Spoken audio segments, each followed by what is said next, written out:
mic again, Your Honor? All right, go ahead. Ms. Harris, you are still under oath from yesterday. And I believe we left off here on July 3rd, the evening of July 3rd. At 10:52, what is that icon? This is a representation of the cell site location of Scott Ferris's cell phone. So the first... I'm sorry. Can you move the microphone a little bit closer to you? Yes. Thank you. Thank you. Yes, the first call up there on the top. That is a phone call from Melody Farris to Scott Ferris at 10:52 p.m. and it lasted 1 minute and 5 seconds in duration. And that's on her personal cell phone, the one that she communicates with family on. Correct. And that is where the phone's location is when that call is taken from Yes. Scott? Yes. Okay. That's Scott's phone number Correct. in this pink section here? Yes. Okay. All right, at 11:28, what are we looking at there? This is a phone call from Melody to Rusty on the 1987 phone, and it lasts 4 minutes and 58 seconds. Okay, and that's about 40 minutes after she talks to Scott, right? Okay, then at 11:30, what do we have there? This is a phone call from Scott to Melody at 11:30 p.m. And no duration. No duration. What does that typically mean? The phone call did not connect. And what are we looking at here down in the bottom, this map? Again, this is the location of Scott Ferris's telephone during that attempted call at 11:30 p.m. And that's within, and the Purcell Lane is within that tower. That's correct. So at 10:52, the phone's location is in the pink up there, and then by 11:30, it appears he's in the area of the home. That's correct. Okay. And what is this slide? This is a call at 11:34 p.m. Melody to Scott, and it lasts 4 minutes and 10 seconds. And that below is the phone, Scott's phone's location, which the home appears to be within that location? Correct. All right, let's start at the bottom here. Well, hang on, let's go back. So this is about 10 minutes later. What's this bottom call right here? This is a phone call at 11:45 p.m. on July 3rd. This is Melody calling Rusty, and it lasts 1 hour, 14 minutes, and 5 seconds. At 11:45, okay. So the graph above it, it's titled Melody's Activity. Can you tell the jury what they're looking at? This is a graph showing activity markers for the time span of 6 o'clock p.m. to 11:48 p.m. on July 3rd. The two different colors show different types of measurement of activity that are found in the cell phone extraction of Melody Farris. And it ended at 11:48. So while this phone call was being made. Is that just when the measurement ended? Correct. Okay. All right. So now we're in the early morning of July 4th at 12:14 a.m. What is this? This is a message from a short message service from the number 611612 code. I'm sorry, it's a message to Melody from 2166 message service for Straight Talk Wireless. And is that 611612 the content of that message? Correct. Okay. I know there's a couple of numbers, so I wanted to delineate. So the 21663 is essentially the number that the phone is communicating with. And then the 611612 is the content of that message. Correct. Okay. And then what's the next message down there in the middle? So again, at 12:14, it's another message, and this is from the short message service for Straight Talk Wireless to Melody, in which it states, for more info about Straight Talk Wireless, Straight Talk services or products, please visit http://straighttalk.com or call 1-877-430-2355. Which phone were these messages on? Any text message would be on the personal family phone. So these are on the personal phone. Okay. And then the phone call at 12:15 is on which phone? Also the personal family phone, 9029. Okay. And this phone call with Rusty is about an hour and 14 minutes, which would end, not great at math, almost at 1 a.m. Is that fair to say? Correct. So this is while she's on the other phone with Rusty. Correct. And we're still on the early morning of July 4th. This is the second call to Straight Talk at 12:20.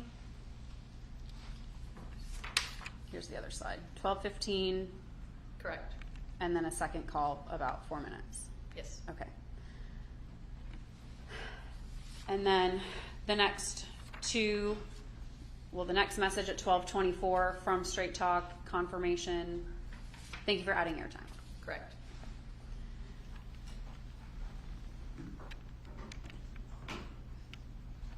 What are we looking at 12:24 a.m.? This is a email that is found in the phone extraction of Gary Ferris's telephone. It is a notification from his bank, which he was receiving alerts for from Wells Fargo, in which it's an alert stating there was a transaction to Straight Talk airtime in the amount of $36.28. And that went to Gary's email address on, and you found this alert in his cell phone extraction. Correct. Okay. In the cell phone extraction for his email account, when you were looking for this financial alert, did any other financial alerts involving Straight Talk appear? They did not. This was the only Straight Talk alert that you found in Gary's email. Correct. And what, can you read that card number for me into the record? Card ending in 0078. And then at 2:20 a.m., what do we have there? This is a call from Melody to Rusty, lasting duration 35 minutes, 47 seconds. So that ends about 2:55 a.m. Correct. Okay.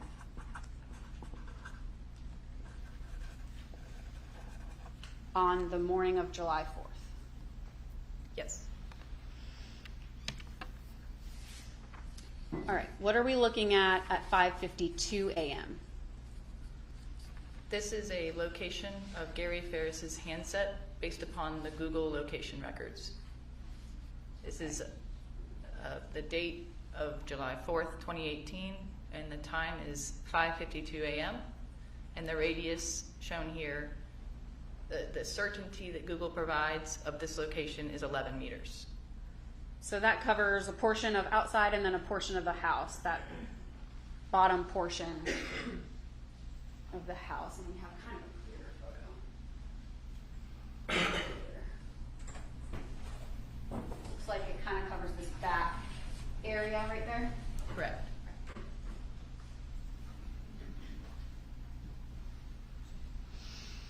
$6:12, what do we have there?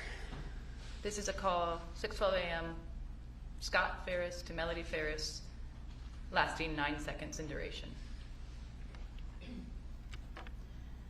And the morning of at 6:21, morning of July 4th, what is this? Again, this is an alert notification from Wells Fargo to Gary's email. And this is an alert stating the card ending in 0078 was used at a ATM location in Freehome for the amount of $80.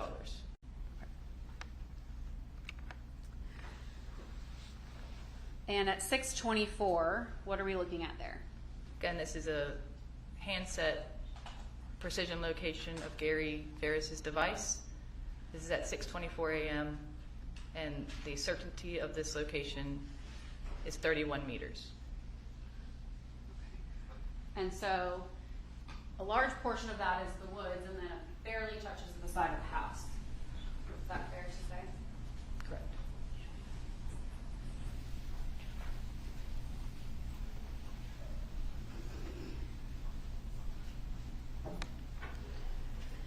And at 6:29, what do we have right there? This is a call from Melody Farris to Rusty for the duration of 20 seconds at 6:29 on July 4th. On the 1987 phone. Correct. And so that was at 6:29 a.m., 20 seconds, and then at 6:30, what do we have there? We have another call, Melody to Rusty, and this is 59 minutes and 44 seconds in duration.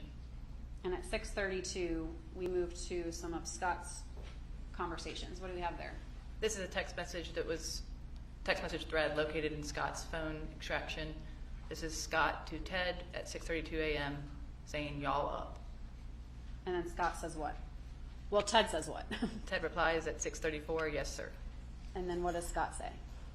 Scott replies at 6:34, "I'm on my way." What are we looking at 6:37 a.m.? This again is a Google precision location of Gary Ferris's device at 6:37. You see the lines coming from this area. This is showing repeat measures of this device at these different times of 6:37, 6:43, and 7:21, all in the same 11-meter certainty. Were there more, I don't know what you call them. What do you call like this point? This is the circle within the circle is the exact latitude and longitude provided in the records for the Google location. So you listed 3. Were there more than 3 for that location? In this time frame, there were not. Okay, so the time frame between 6:37 and 7:20, these are the 7:21. These are the only 3. Correct. Okay. And then beyond 7:21, were there more? Yes. Okay. All right, we kind of go back to Scott, and at 6:40, tell the jury what they're looking at here on this slide.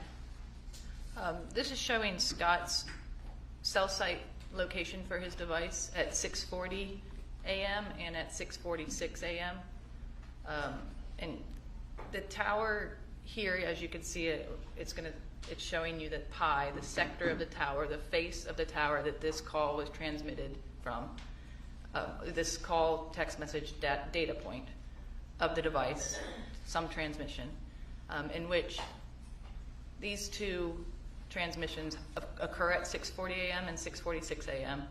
And on the right-hand side is drive time to the physical location of that cell tower. And I mapped it back to this exact day and time. And just to show, typically, drive time to that tower location is typically, we'll say 8 to 14 minutes away from that location of the residence. So at the latest, Scott left the house at 6:32. Is that the latest, if we're talking shortest amount of time to get to that location? Based upon that calculation. The 8 to 12 minutes, okay. And then he hits at 6:40. 6 minutes later, he's in a different sector in a different tower further away in Sawney Mountain. Correct.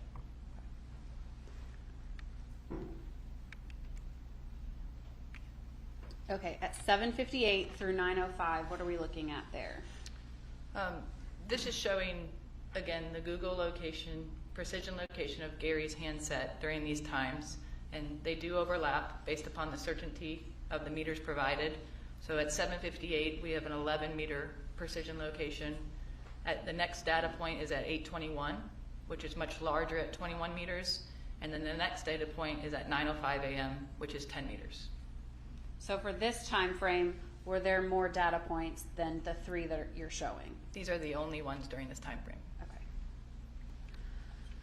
And on the right side, what are we showing the jury there? This is phone activity, phone calls. At 8:17 a.m., Melody calls Rusty, and they speak for 2 minutes, 17 seconds. And again at 9:03 a.m., Melody to Rusty for 10 minutes and 10 seconds.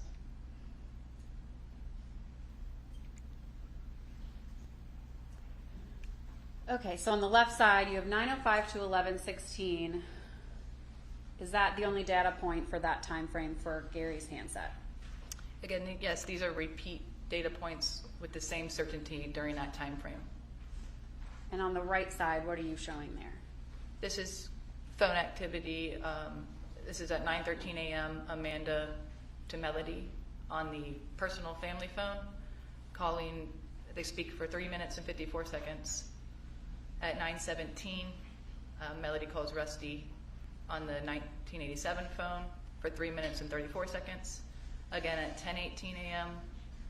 on the 1987 phone, Melody calls Rusty for 3 minutes and 49 seconds. And again at 10:39, Melody calls Rusty for 6 minutes and 21 seconds. So the call with... That's correct. Okay, and we're still on the morning of July 4th at 11:28. What is this? This is a call from Melody to Rusty at 11:28 a.m. for 19 minutes and 7 seconds. And Amanda texts Melody and says what at 11:28 a.m.? We are headed towards the house to gather our things, and we're going to head to the islands. What does Melody say back? Okay, gotta get a quick shower, been working. Amanda to Melody in the bottom. Okay, Addison keeps texting Cameron. Melody to Amanda at 11:39 a.m. And then she texts her one more time. Call you in a few. Okay. So the bottom half of this screen, you're showing what? This is at 11:43 a.m. It's handset precision location. Moved from the previous that you saw to this location. So this 905 location, it moved, that's at 905, and then this is a few hours later it moved to that location. From 9:05 to 11:16 a.m. Oh. Was that the range of the other Right. one? Right Okay, here. this location. From 9:05 to 11:16, the device continuously hits in this location with the same amount of certainty that you see depicted there. And then, From 11:43 to 6:24 p.m. on July 4th, this is the repeat location with the same amount of certainty. why do you have an asterisk after 6:24 p.m.? Last data point of location from Google for Gary's device at 6:24 p.m. Ever. Correct. So does that mean, what are the possibilities of why that would end? The phone battery could have died. The handset cannot reach any signals at this point or any transmissions. Like powered off or died, or some reason it's just not getting any signals? Correct. So like would airplane mode do that? No transmission to the device of Okay. any sort of location services at this point. Okay. 12:05 on July 4th. What do we start with there? This is a call from Scott to Melody for 2 minutes and 31 seconds. And then Amanda sends, it looks like Amanda sends Melody her location. Correct. And then what is the message that goes along with that location? At 12:10, Amanda says to Melody, parked by the pier where we always walk in, tap on my location and your phone GPS will take you there. And at 12:11, what does Melody say? Alrighty, I'll try it. I'm not tech savvy. 12:12, Amanda back. Haha, it will open when you press it, then hit go. And then she sends her another message. So it's 15 to get on the island, 10 to get to beach access because it's the holiday. Okay, and then Melody says to Amanda at 12:20. Okay. All right. And then at 12:28, Melody calls Rusty for a duration of 21 minutes, 13 seconds.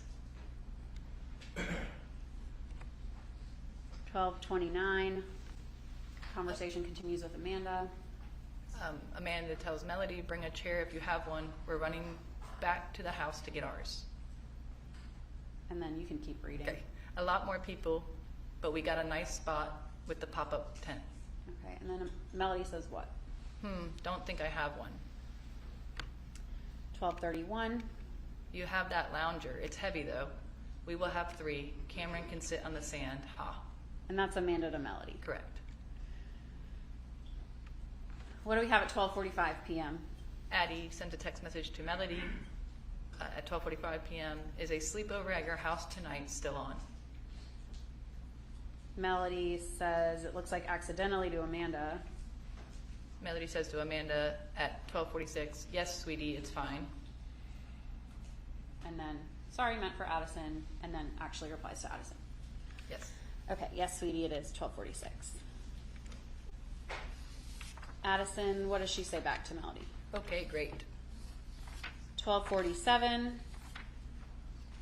This is an indication in Melody's device that the Maps application is initiated. And Amanda texts Melody at 1:01. They are asking if they can go to your house tonight. Told Chris that was your decision. What does Melody say back? Told Addison yes. Okay, and then Melody to Amanda at 1:16. Stopped at Target to get chair. Okay. And what are we looking at here for 1:16 p.m.? This is the location, the cell site location of the 1987 telephone at 1:16 p.m. in which the tower is located over the Beaufort Highway area. Up towards the lake. Correct. And away from the property. Correct. Okay. So this is for the 4th. It looks like from 7:24 a.m. to 2:44 p.m. What are we looking at here? Again, these are activity measurements during this time frame in which, you know, the graph has peaks and valleys showing indications of activity. Okay. So there's a couple of peaks around 9:23 a.m. and then 10:15-ish a.m.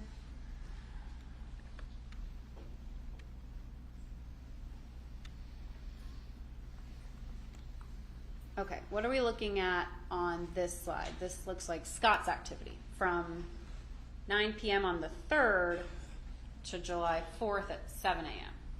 Yes, these are activity measurements for Scott's device found in his cell phone extraction for the time frame of July 3rd, 9 p.m. to July 4th at 7 a.m. So we know that the call to Melody was at 11:34. That was in the area of the home. Correct. And then doesn't look like we really see activity again until about 5:52 a.m. Correct.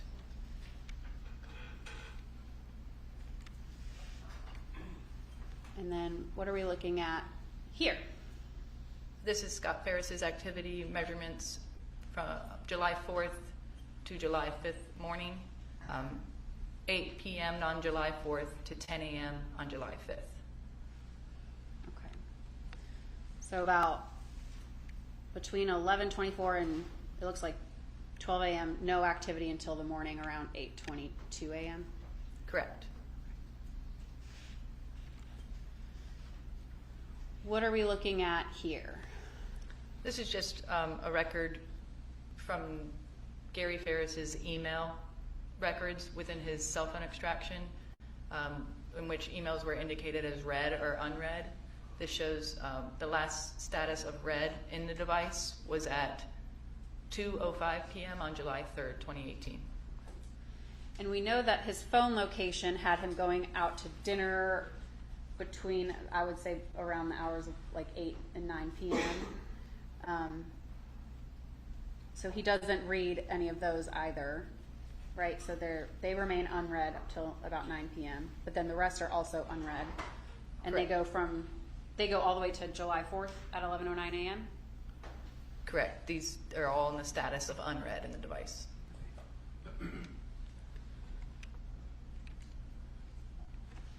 Okay, Ms. Harris, what are we looking at on this slide? So I conducted an analysis of the communication between Melody and Rusty, and in particular, I focused my efforts on the time span of July 2nd to July 5th, based upon the information in the investigation, and I went to a further time span in the telephone relationship to see if there was anything anything that was odd or uncommon within this time frame per the investigation and the totality of their communication. So I noticed these hours of 11 p.m. to about almost 3 a.m. In the totality of their communication were odd, or outliers, if you will. So I pulled all calls between Melody and Rusty for 6 months, and I created this graph that places the frequency of the calls by time of day. So as you see here, in the hour of 9 a.m., there's 295 calls in that 6-month period. So the small number on each dot is the number of calls that appear around that time. In the totality of that 6-month time. In the totality of the 6 months, okay. That's correct. So I want to go down here to this box, and I think that says 13. Correct. And what time frame is that? That is military time for 11 o'clock p.m. So 2300. Correct. Okay. And then you have a red box around 0, which is midnight? Correct. Okay. And then that number is 3. Correct. And then 1 right before 1 a.m. and 1 right before 2 a.m.? Right Is at that 2 a.m., yes, right. Okay. And the time at the bottom here for the hour of the day is in Eastern time. That Rusty and Melody were in 2 different time zones. So this is from the analysis of Melody's records in Eastern time zone. So our time zone. Correct. So the total number of the calls in the red is what? Let's see, 18. Okay. Are these all 18 of those calls? This is each of those 18 contacts during that time span of 11 p.m. to 3 a.m. So you have all of those 18 that were in the red, you pulled them together and just listed them right here.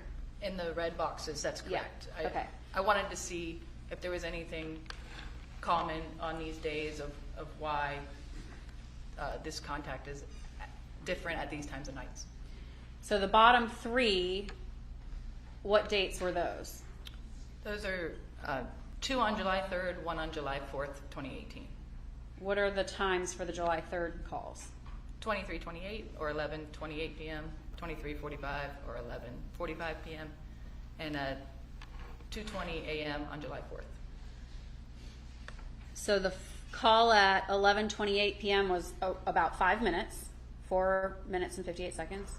Correct. So that's the duration of the call. And then the next call was 1 hour and 14 minutes. Yes. And then the last one on July 4th was 35 minutes. Correct.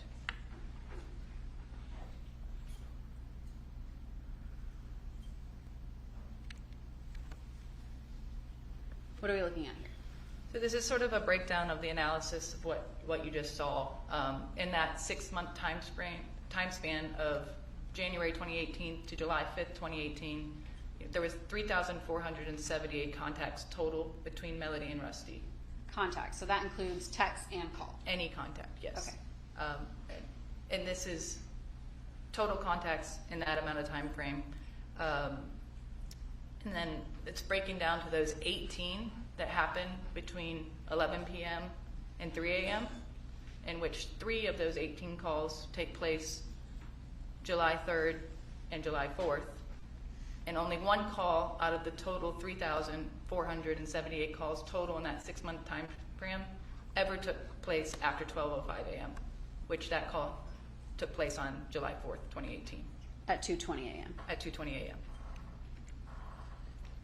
What are we looking at here? Again, this is another breakdown of the total contacts between the 6-month time frame between Melody and Rusty on the 1987 phone, in which 18 of those 3,478 took place in that 11 p.m. to 3 a.m. And this is going to break down those 18 further and the amount of minutes in which the call lasted. So the 3 that took place on July 3rd and the 1 that took place on July 4th in totality equaled 114 minutes, and the rest of those 15 calls of the 18 totaled 92 minutes in duration. So the Totality. 15 combined were 92 minutes. Right, And then the 3 for the third and fourth combined were 114 minutes. that's correct.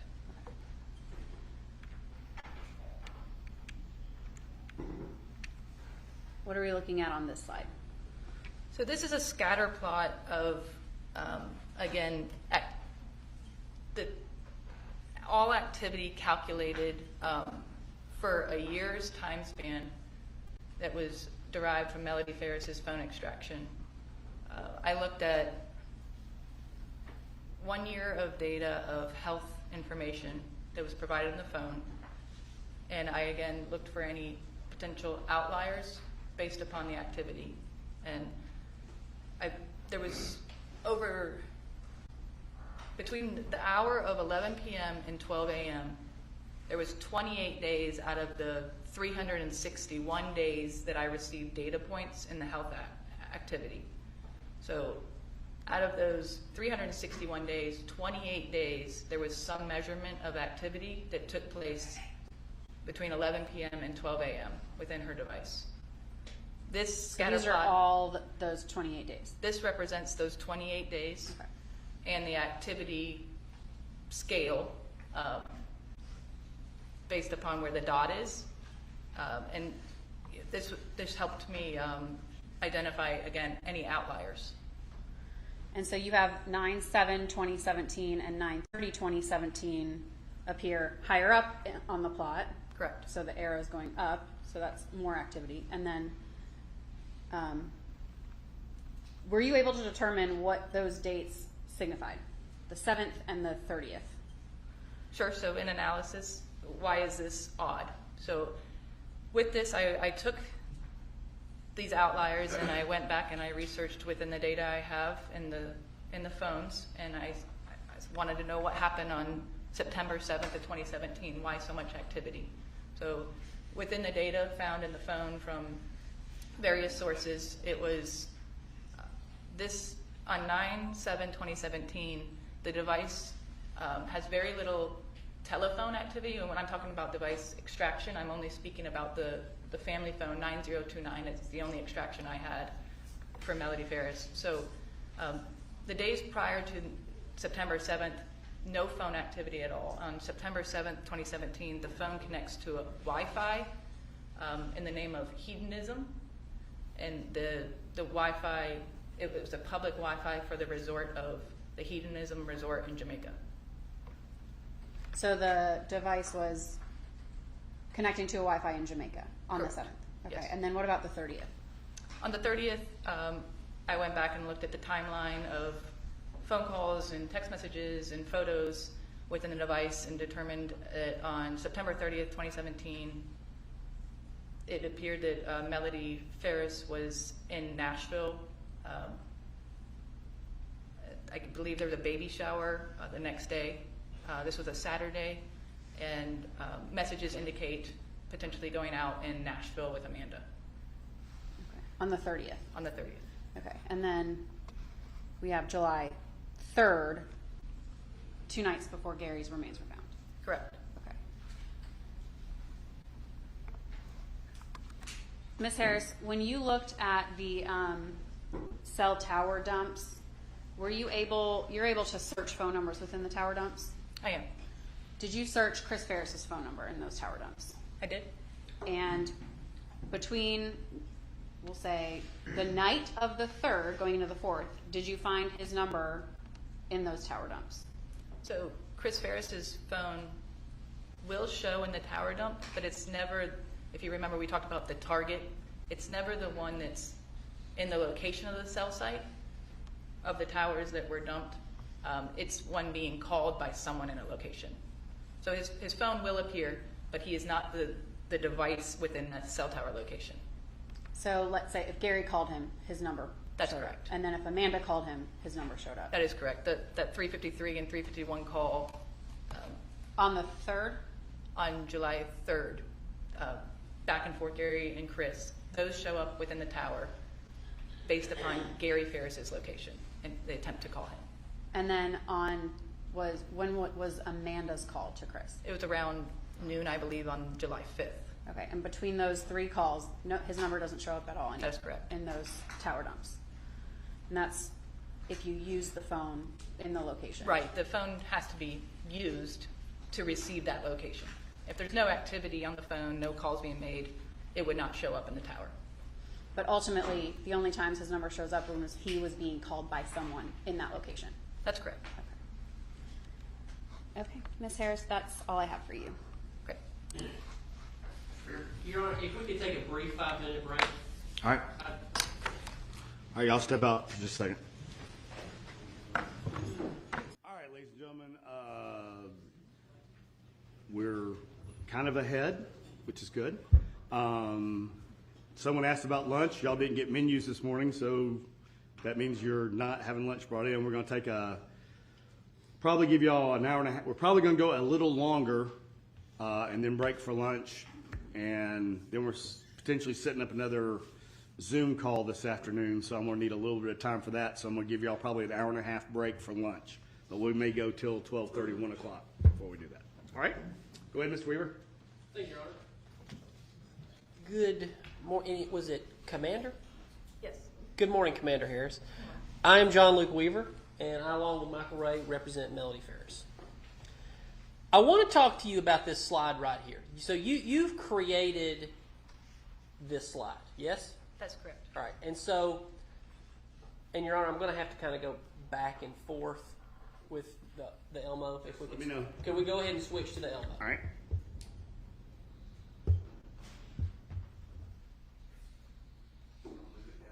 One day we'll get a button. It's going to be great. Or a second remote that isn't tethered with a cable.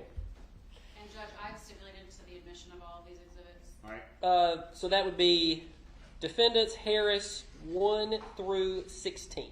All right. They admitted. But I'm going to start with defendants Harris 15. And do you remember this document? Do you know what this is? Yes, this appears to be the geofence return. Okay. And there are identifying numbers for a device, and that would be this column here. Yes? Correct. Okay. And this is not Gary Ferris's device. That's correct. All right. That would have been, was it Addison or? One of the others. One of the others, okay. But this number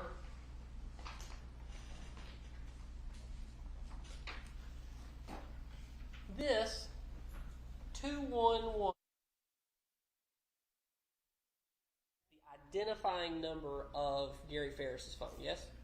Well, that's the anonymized deciphering code that Google uses. But yes, when that was in phase 3 of the geofence, when that was decoded, it is Gary's account, correct? That's the thumbprint.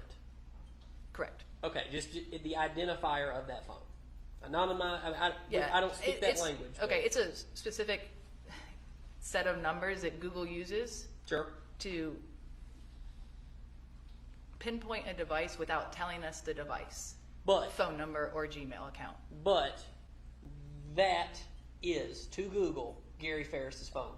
Yes, in step 3 of the Google Fence return, that is when That's it. That's his phone. This, Okay. Yes. So then Google gave you all of these latitude and longitudinal coordinates, yes? Correct. And so in different ways. So and I'll flip the page. This page shows a number of Wi-Fi coordinates. I'll zoom in. And certain times. Is that right? Correct. Okay, flip the page. More Wi-Fi coordinates, corresponding times on July the 3rd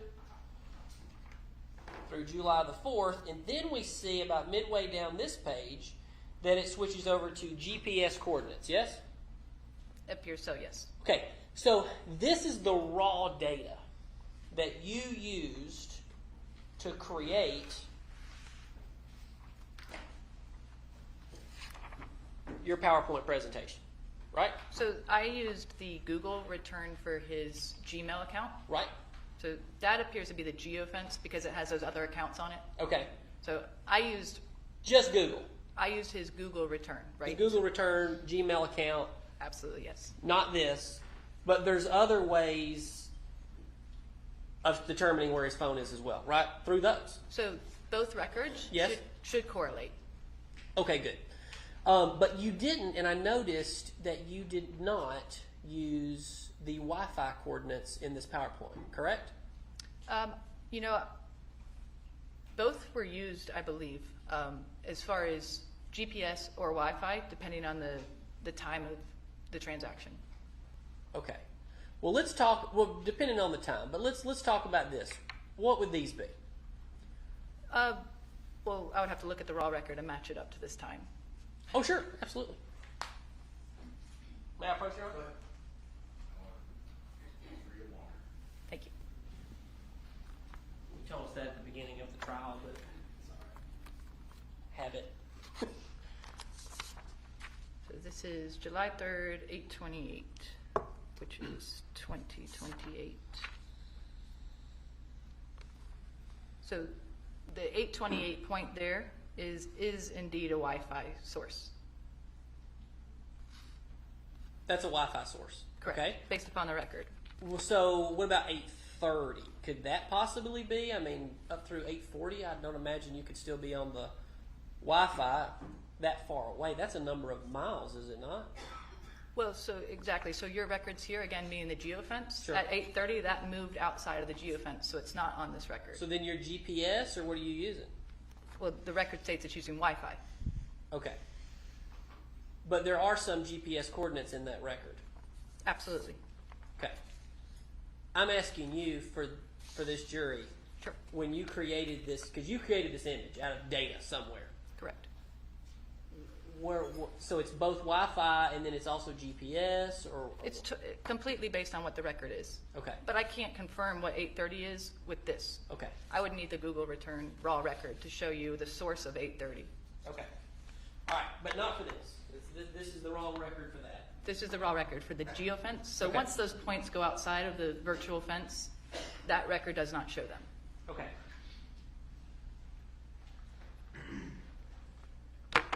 So you got coordinates by time, and this is what came back. In this Gmail location between 8:30 p.m. and 8:40 p.m. on the 3rd. So yes, these are depictions of certain data points during this time frame. Longitude, latitude. Longitude, latitude, and a certainty marker. Okay. Similar to this document, but not this document, is what you did it with. Correct. Those only are in the area of the fence. Of again. the fence around the house. Correct. Okay. So we're outside the fence. Absolutely. Which,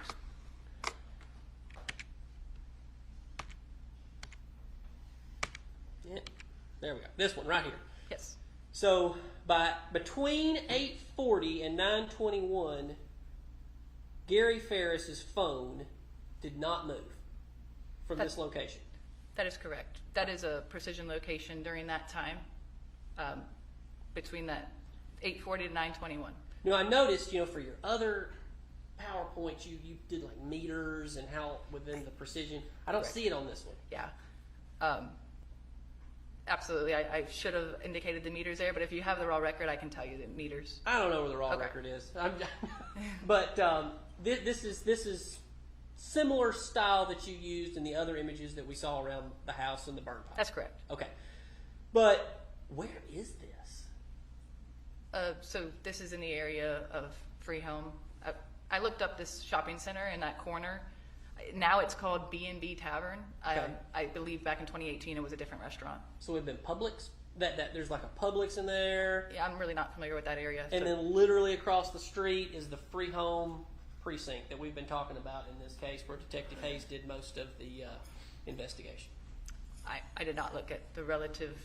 Again, I just looked at the phone's location. Did you look up what this place used to be back in 2018? I think I did. Okay. I don't want to misspeak, but it was a different restaurant. All right. I believe. Could it have been Catch 22? I believe so. Catch 22. All right. So we've now seen somewhere in one of the text messages, which I know you've not been in here for this entire trial, but you have been through a lot of text messages. And I believe in this report it mentioned earlier in the day that maybe Scott and Melody were going to go to Catch 22. Yes, around lunch, I believe. All right. So this is where Catch 22 was in 2018. 18. I believe that is correct. Okay. So, did you ever review, did you know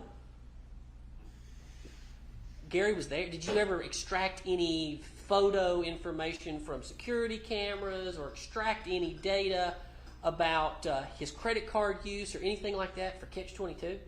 I did not. Okay.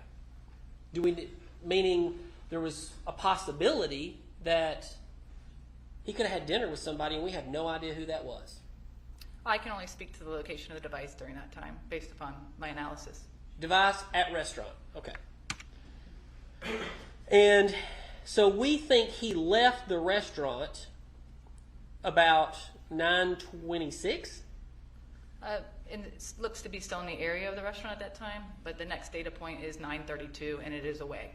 Okay, so sometime between 9:26 and 9:32, we can reasonably extrapolate that he left Catch-22 restaurant. Again, the device. The device left. Okay. All right, then you have Gary's Gmail location back at the house with, this is a law, you didn't write it down because you wrote it on other ones, but how many meters of certainty is this? I would have to look back at the raw record, but you know, it's within Did that. you bring your raw record? I have a copy. Could you look? Sure. Thanks. So this is 9:34 on July 3rd.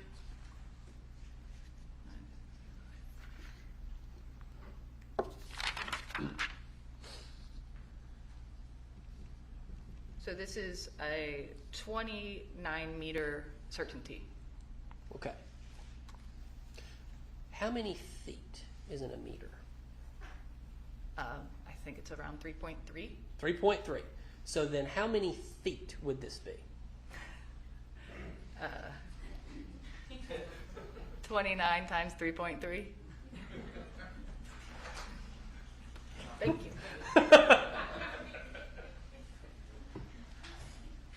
And I'm sorry that we're having to do this, but at the end of the day, this trial is in Cherokee County, Georgia, and we're not on the metric system here. So I'm just trying to maybe Sure. help explain to the Trust jury. me, the records in the formats they come. Sure, absolutely. 95.7 feet approximately. So from the center of that circle, 95.7 feet, so almost 100 feet. That's what that is from the center of that circle, Correct. in every direction. Correct. Okay. So that phone could be anywhere in the middle of that circle. Absolutely. All right. So let's talk about this. So why do these certainty levels, they bubble up and then they get small. They bubble up and then they get small. Can you explain that to me? I cannot speak to the technology of Google. And again, And that's fine. I was wondering if you knew the answer to that or not. I can, that would be a Google engineer question. Okay.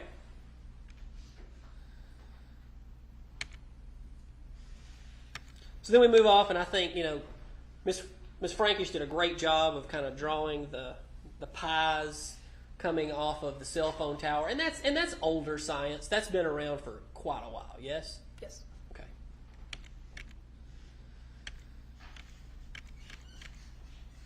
All right, so then we move forward in time to 5:52 a.m. Gary's phone geofence location. Correct. All right. So I wanted to. You didn't simultaneously do any dots. That's what I call them, dots. But you didn't do any of your circles for the Wi-Fi at that time. Is there any reason for that? Where are we speaking? Are you talking You about know, 552? After Gary got back from the restaurant, which none of us knew anything about until pretty much yesterday, could you... Okay, I'm just going to show you Sure. what I came up with. I followed your instructions. And we've made our own maps based on your instructions of the latitude and the longitude and then the map display radius zone. Sure.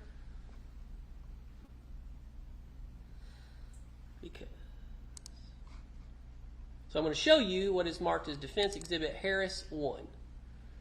All right, so this is the same time period with latitude and longitude, which is marked within, I believe you said phase 3 Of the geofence. of the geofence. So we're back in the geofence. Okay. And there's different measures, of course. Wi-Fi and GPS, and then there's another measure within the geofence. Cell network. So, and I don't think we had any of that for Gary. Yes or no? And I can give it back to you so you can explain it to me. If you're talking about in the geofence, but I do have them in the Google return. Right, but in the geo. Sure, I'll take a look. Thank you.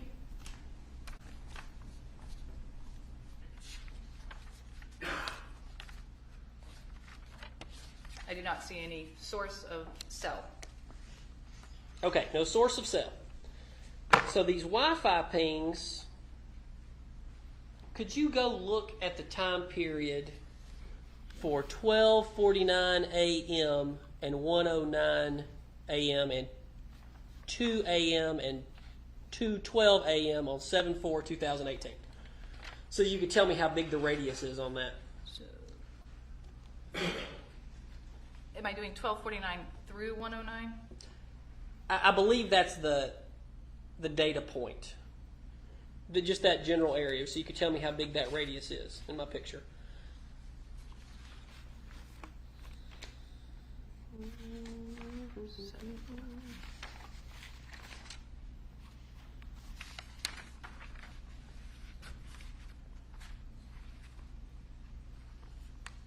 Um, 1249, the radius is 28 meters.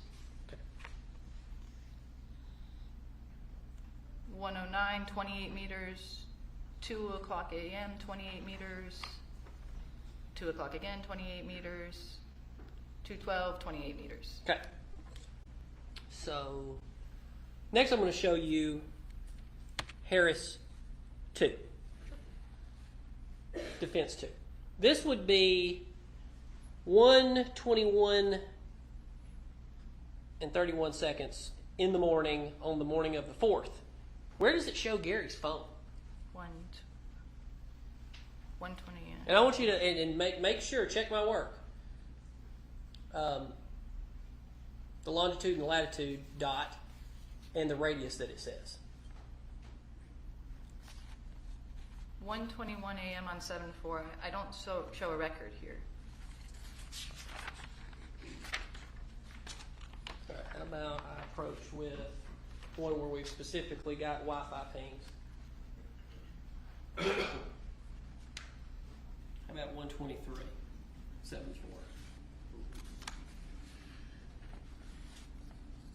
So this goes 109 to 2 Okay. 2 a.m. All right. Okay. Well, then don't check my work. But in this image, this is a very broad circle. Yes.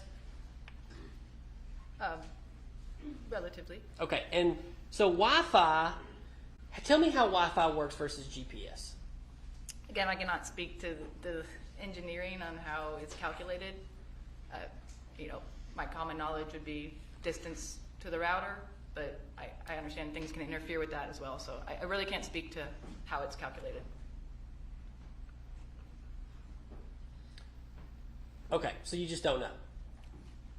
No, sir. I just analyze the records that are given to me. All right, but this geo coordinate is somewhere out, and it would include in this picture the barn and the pasture out near the road. Is that true? That's what it appears, yes. Okay. So my question kind of goes back to you as to why you would not use any of the Wi-Fi coordinates, because then they can get really large here. Sure. I did use some Wi-Fi. We showed that in the restaurant. That one. Yeah, and to me, it didn't, the source doesn't matter. I mapped all locations. Now, for the simplicity of the presentation, to not make the map very convoluted, so this large section that you're showing here, this large circle, that would have all been purple. But within that purple area are all the little points. All the little points. Correct. During the same time frame, right? So within that large area are the little areas as well. So, but what I'm saying is there's different means. You're trying to use Google in a way, and you're not an expert in Google. You're trying to use Google to pinpoint where a phone was and a time it was, but you're kind of saying, don't worry about this Wi-Fi stuff. Don't worry about the cell phone stuff. We're going to focus on this one because I like this one the best. I think it's the best. That's actually not accurate. I mapped all of it, and what you saw in the presentation was the precision location that gives us a better idea of the actual trail. Like a cell tower, we know those are large, much larger areas. We can't get certainty. Mm-hmm. But when you have, within the same time frames, when you have smaller certainty within that large area, it's more precise. Okay, so I checked your work too. I tried. Okay. And so here we are. Your dots, your dots, your dots. Back to a bigger circle. No explanation as to why. We did the same kind of thing you did, following the radiuses there. And then you got him back out here somewhere. The phone is in the woods on the other side. The jury's been there now, so they've seen this property. This looks like it's almost on the property next door because there's a driveway down through here. What's your explanation for that? Of where the location of the phone Yes. is? And then that's where the phone just kind of, I guess the battery dies. So I will say on this map that you created, Well, I can go back to your image. Okay. We can show them the same because Google Earth does show a little bit different. I'll go back to your image if I can figure out how to get there. There we go.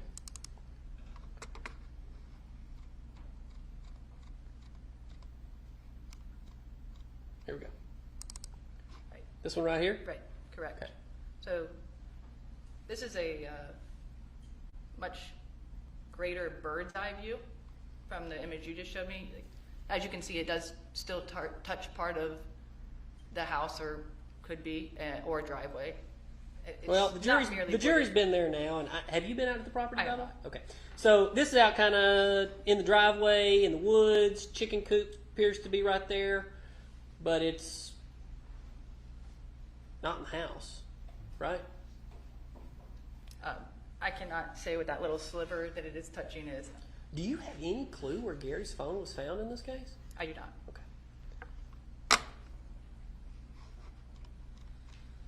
So, I mean, you went through, and by the way, I want to talk about all these phone calls. your data. Mm-hmm. How do I make this full screen again? I'm sorry. Slideshow from current site. From current site. Where? Yep. Right here? Mm-hmm. Oh, right. I'm learning. But now you gotta go Okay. to 21. Yeah. So all your data extraction. Here's what I want to know. They talked on the phone a lot. Yes? Yes. I mean, you do a lot of phone extractions. Yes? Yes. Or you used to, at least back in The 2018. physical extraction? Yes. Not now, but Not back anymore. before you were a commander. Previously, yes. Sure. Back then in 2018. I did not extract devices. Okay. But you've done a lot of this work, right? Because I believe Analysis. you've been qualified as an expert. Absolutely, in analysis, I have done a lot of this work. All right. So this is a lot of phone calls, yes? Between two individuals over a 6-month period? 3,478 phone calls, yes? That is the total. Like, more than the average person would call somebody, yes? I don't know what the average person calls and texts. I mean, this is total communication too. So I mean, how many phone calls a day does that average out over 6 months? You got a calculator, you can do it. can you tell me how many days are in 6 months? What's that? How many days are in 6 months? Oh, I don't know. 365 divided by 2, I guess. With these months? I don't know. I'm not a scientist, so I'm never in exacts. Okay. That's why I became a lawyer. Okay, we're gonna say there's 82.5 days, Okay. and you want to know how many calls that comes out to? Yeah.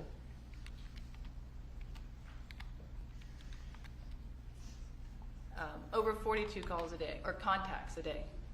You say contacts. Could So that's be. text messages. Okay. So that's not just phone calls. Correct. Okay. Contacts. That's 42 contacts a day. That's a lot of contacts, yes? depends what your definition is of Okay, law. I mean, I'll let the jury decide that Okay. one. But they had a lot of contact. They still had contacts between 11 and 3 a.m. 18 of those in just this period. correct. You didn't go back into 2014 when they met I don't have records. or when for they that. started dating. I didn't have records for that Okay. time. Did you look? For records, Yeah. I used the records that were given to me. Okay. Did you go back into 2017? Could you have? I mean, it looks like you did for some of this stuff.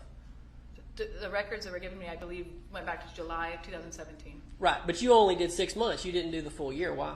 I felt 6 months was a far enough range of data. Okay.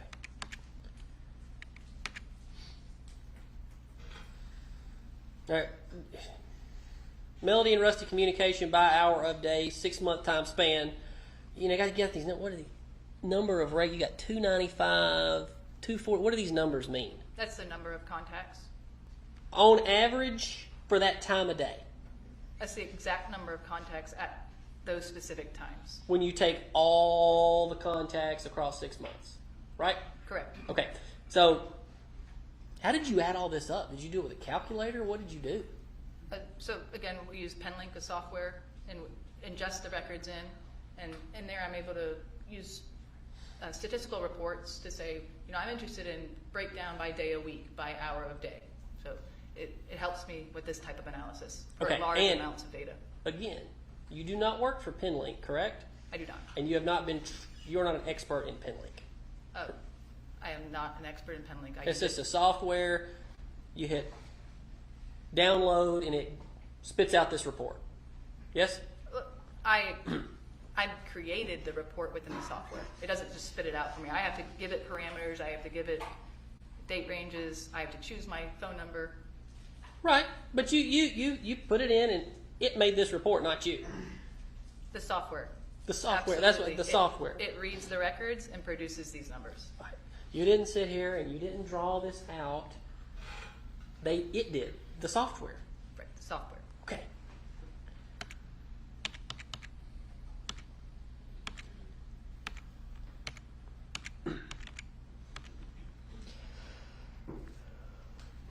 So let me get this correct. You did not do a geofence on Scott's phone. A geofence was for the specified area in the geographic region, and 3 devices returned within that geofence. So by no fault of your own, there was no geofence data on Scott. Correct. He did not return within the virtual fence. Right. His telephone. Because you're talking about a Google geofence, That's right? correct. So could it be that his phone wasn't a Google phone? That is correct. He had an iPhone. Right. So then it wouldn't be within that fence, right? I mean, there's Google applications that could still be running on an Apple phone, but there was no return for the specified date and time within that geographic location that returned Scott's device.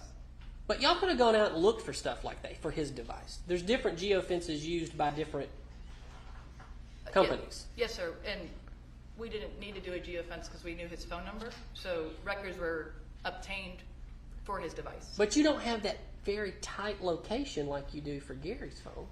Wouldn't that have been helpful? That really would be helpful. Okay. And or Melody's phone. You don't have that kind of information. Just cell site location, and that, again, based upon factors of the device, location services, and we were able to get cell tower information on one of the devices. Okay. But you had these phones, you did dumps, you were looking into them, and you could have said, all right, well, this phone uses Yahoo Maps a lot. You could probably have gotten from Yahoo a geofence, yes?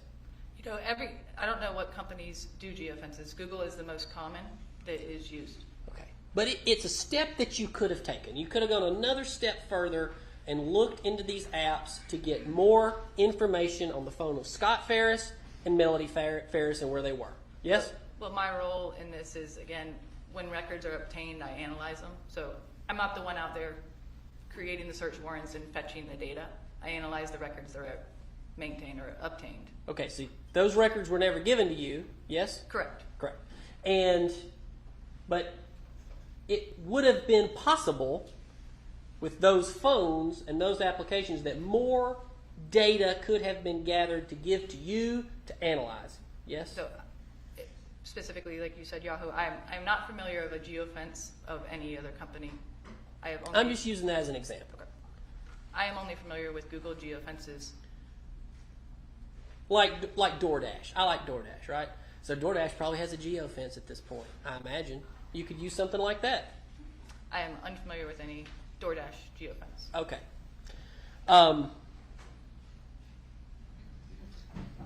Are you aware that in 2023, Google discontinued this service? Are you aware of that? I do know there was talks about them encrypting their data. Okay. And making it so that you had to get it from the phone and not from them. Yes? I did. I read articles about that. All right. So now you can't do it this way anymore in the year 2024 the way you did it back in 2018. I don't know if it is officially gone yet, but I did hear that Google will be encrypting their data based upon the size of storage they were paying.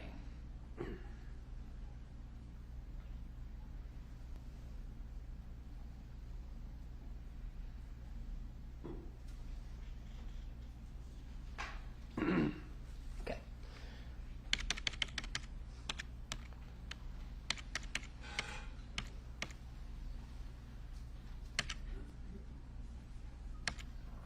I want to talk briefly about the activity. Going back to 9/7, 9/30, this was when Melody was at the hedonism resort. That's when the device connected to Wi-Fi in the name of hedonism. Okay. And then on 9/30, she was in Nashville, Tennessee. Based upon the sequence of events in the device, it appears she traveled to Nashville. I believe you mentioned something about a baby shower. Yes, it appeared the following day was a baby shower. Right. Emily was having a baby around that time. They were in town for a baby shower, I guess, right? It appears so. Okay. And then 7/3, obviously the date of this case, right? The date of interest, yes. Date of interest, yes. All right, so you're telling me that there's more activity at the hedonism resort and then at a baby shower event than when y'all are alleging that she somehow killed Gary and drug his body to a burn pile and burned him. You're telling me there's more activity on these other dates than those dates? So what's interesting about the September 7th, 2017 date is there was, again, no activity on the phone for days prior. And then when the phone connects to Wi-Fi, there is a large amount of activity that is dumped during this hour.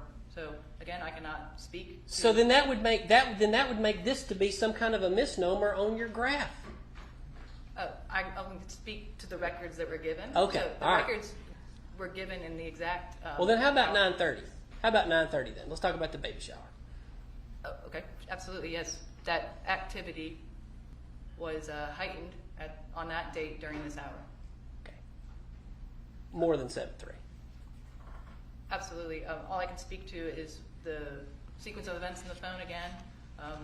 There was text messages back and forth between her and Amanda coordinating possibly going out in Nashville.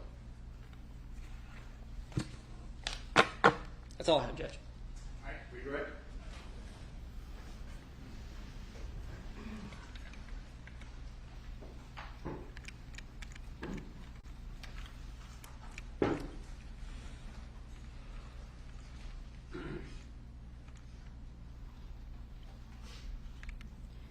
During the time that Gary's device location changes at 7:58 a.m. to 9:05 a.m., moving from the woods to the left of the home into the home, was Scott's device in the location of the house at this time?